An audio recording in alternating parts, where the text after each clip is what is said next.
sáng sớm mùa thủy cả liêm thầy đón lâu ngày lại lấy tiền xưa lên ngõ yên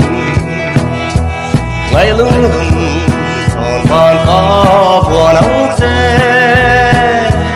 đôi thứ sa măng chân đi hiền đam cả kinh nó chắc tiếng Chhawkhlei Pari con lẽ đi ô mong mơ luôn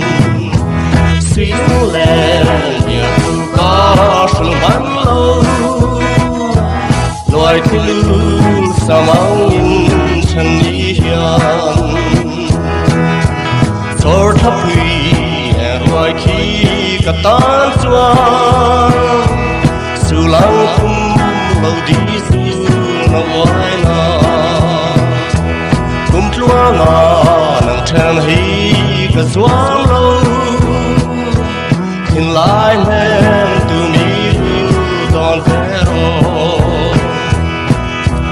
đang cả kinh nó sắc tiếng Chhawkhlei Pari con lẽ đi ô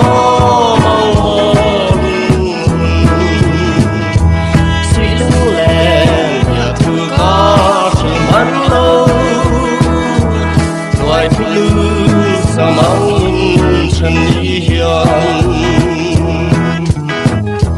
trăng quan bỏ đi mà la và lưng đi sờ thắp huy en sang đón về rồi yên linh thà để mây mò cắt sắn to từng đi ca này lòng sẽ cùng thoa nhìn kinh nó Chhaktiang Chhawkhlei Pari con lẽ đi ô mong mơ luôn suy lu lên nhà thư có sự mãn lâu loài thứ lư sa măng chân đi hiền